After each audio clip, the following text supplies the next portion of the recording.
यहाँ पे हम क्या है एनपीएसएच को डिस्कस कर रहे हैं। एनपीएसएच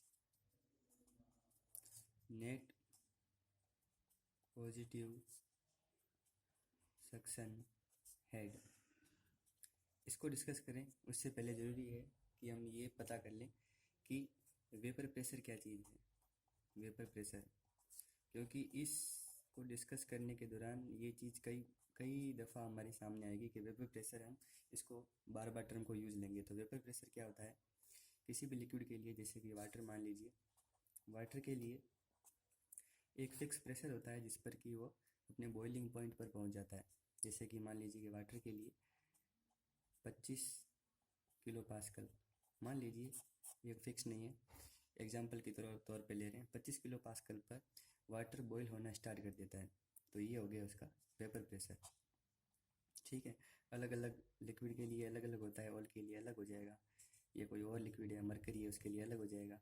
किसी के लिए ये ज़्यादा होती है, किसी के लिए कम होती है। जैसे ही ये प्रेशर पहुंचता है एटमॉस्फेयर में, जब उसको एटमॉस्फेयर नहीं, ऐसा मान लीजिए कोई अलग एनवायरनमेंट हम क्रिएट कर रहे हैं जहाँ पर कि इतना प्रेशर पहुंच जाए, तो वो क्या करता है, लिक्विड बॉयल होना स्टार्ट कर देता है, वो वेपर बनना स्टार्ट कर देता है। अब ख़ास बात क्या चीज़ है कि जब हम पंप की बात करते हैं, जैसे कि हमारे पास ये एक पंप मान लीजिए, ये सेंट्रीफ्यूगल पंप है, इसका यूज हम कैसे करेंगे, इसको हम सक करने के लिए यूज़ करेंगे।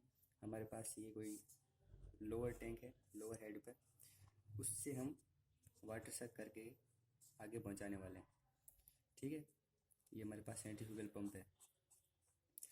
अब ख़ास बात क्या आती है कि जब पंप करना स्टार्ट करता है, पानी को सक करना स्टार्ट करता है, तो यहाँ पे क्या आती है कि जैसे यदि मान लीजिए किसी कारण से ये इतना सक्शन प्रेशर बना लेता है कि उस लिक्विड का, जिस लिक्विड को वो सक कर रहा है, उसका वेपर प्रेशर क्रिएट कर दे। यहाँ पे वो इस जगह पे सक्शन पॉइंट पर वेपर प्रेशर क्रिएट कर दे मान लीजिए, तो इस कंडीशन में क्या होगा कि ये जैसे वाटर मान लीजिए, वाटर है, और ये 25 किलो पास्कल पर यहाँ पे पंप जनरेट कर लेता है, यहाँ पे सक्शन स्टार्ट कर लेता है यहाँ पे। तो इस कंडीशन में वाटर क्या चाहेगा कि ये यहाँ पे बॉईल होना स्टार्ट कर देगा। तो यहाँ इस कारण से क्या होगा, इस पंप में यहाँ पे बुलबुले स्टार्ट हो जाएंगे बनने, वेपर बननी स्टार्ट हो जाएगी। ये बुलबुले भी क्या होंगे, पंप के साथ सक हो जाएंगे और ये सप्लाई हो जाएंगे आगे। तो इस दौरान क्या होगा कि यहाँ के सिस्टम में ये बुलबुले हाई प्रेशराइज बुलबुले होंगे, जो आगे की सप्लाई में जाके ये फटेंगे आगे जाके, क्योंकि ये हाई प्रेशराइज ऑपरेशन में चल रहे हैं। एक बार बुलबुले जनरेट तो हो गए, लेकिन आगे जाके ये ब्रस्ट जब होंगे, तब ये जो पाइप की सरफेस है यहाँ पे ये फुल फोर्स एग्जिट करेंगे अपना। इस कारण से क्या होगा कि कई बार ये प्रॉब्लम होती है, जिसके कारण ये अंदर का सरफेस ख़राब हो जाता है, पाइप का सरफेस ख़राब हो जाता है। यहाँ पे कई सारे ऐसे कैविटी अंदर की तरफ निकल आती है। तो इस सारी चीज़ को एक फिनोमिना नाम देते हैं हम, ये होता है कैविटेशन। ठीक है, ये कैविटेशन फिनोमिना कई बार होता है पंप में। तो हम क्या कह रहे हैं कि एनपीएसएस से हमारे यहाँ पे कैविटेशन का क्या लेना देना है।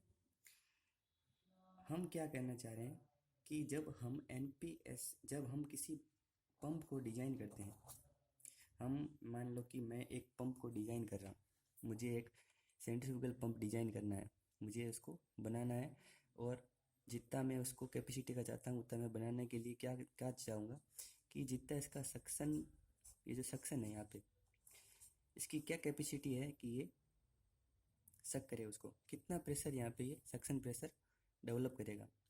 तो उस दौरान मैं चाहूँगा कि जिस लिक्विड के लिए ये बन रहा है, जनरली हम मान लीजिए कि मैं वाटर के लिए एक पंप बना रहा हूँ, एक सेंट्रीफ्यूगल पंप मेरे को डिजाइन करना है वाटर को सक करने के लिए। अब मुझे पता है कि वाटर के लिए वेपर प्रेशर होता है 25 किलो पास्कल।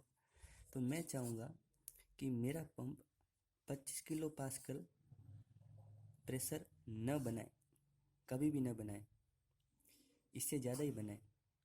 नहीं तो क्या होगा, कैविटेशन की प्रॉब्लम होगी, फिर से बुलबुले जनरेट होंगे, वाटर जो होगा वो अपनी बॉइलिंग कंडीशन में चला जाएगा, और इसके साथ साथ बुलबुले भी ऑपरेशन के अंदर जाते हुए सिस्टम में आ जाएंगे, और वो ब्रस्ट होने पर मेरे सिस्टम को ख़राब करेंगे। तो मैं क्या चाहूँगा कि 25 किलो पास्कल से ज़्यादा का मैं डिज़ाइन करूँ। ठीक है, तो मान लीजिए कि यहाँ पे इस पॉइंट पे मैंने प्रेशर जनरेट करवाया, इतनी कैपेसिटी रखी गई, इसने P1 प्रेशर जनरेट कर दिया। ठीक है, अब प्रेशर को यहाँ पे ज़्यादा अच्छा होगा कि मैं इसको हेड की फॉर्म में बोलूँ, क्योंकि किसी भी चीज़ के फंक्शन के लिए हम हेड को ज़्यादा सही मानते हैं, क्योंकि बाकी चीज़ें भी जो होगी, जैसे कि ये जो डिस्टेंस है, इसको जब मैं कैलकुलेशन में लूँगा तो ये भी हेड में होगी, इसका फ्रिक्शन हेड भी होगा, जो भी सब मीटर में चल रहे हैं। ठीक है, तो मैं प्रेशर को भी हेड में कन्वर्ट कर लेता हूँ। तो कैसे करते हैं, P/ρg करने से ये इसका हेड बताने लग गया। मान लीजिए कि मैं इस पॉइंट पे P1/ρg हेड बनाने लायक अपने पंप को डिजाइन कर रहा हूँ।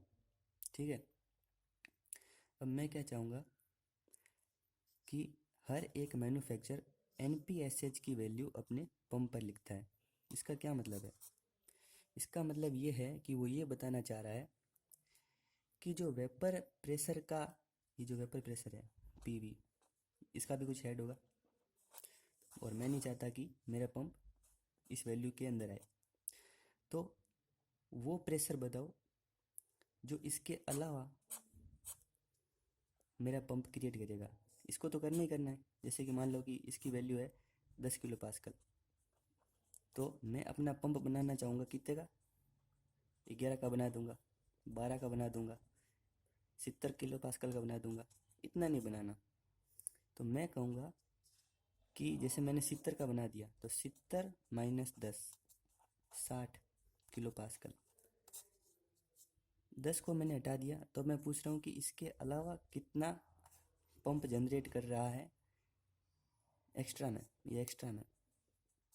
ठीक है, तो NPS वही चीज़ है। NPS एक हेड है, नेट पॉजिटिव सक्शन हेड।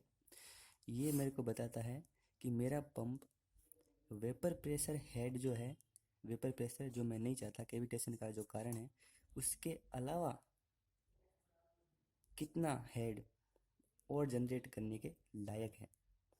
तो NPSH को हम ऐसे लिखेंगे, टोटल प्रेशर हेड जो मैं जनरेट कर रहा हूँ, और इसका जो जो लिक्विड हम खींचना है चाह रहे हैं हमारे पंप के लिए, जिसको डिज़ाइन कर रहे हैं, जिस फ्लूइड के लिए, उसका वेपर हेड कितना है, वेपर हेड कितना है।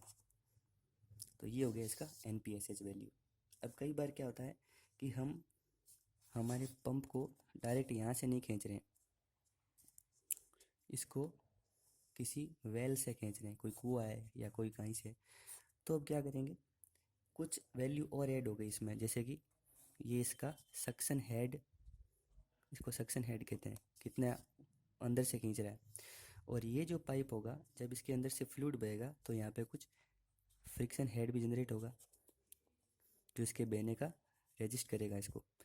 तो अब हम चाह रहे हैं कि अब हमारी जो NPSH वैल्यू वो होगी कि अब बताओ कि इसके इसके और ये जो है PV/ρg वेपर हेड, इनके अलावा और कितना हेड मेरा पंप जनरेट कर रहा है।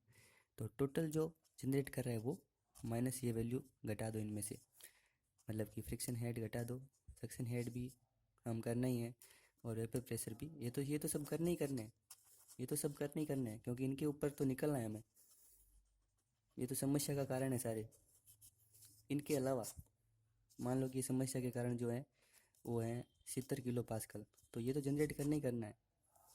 तो मान लो कि मैं 100 टोटल कर रहा हूँ, टोटल ये 100 है वैल्यू, टोटल मेरा पंप इतना जनरेट कर रहा है।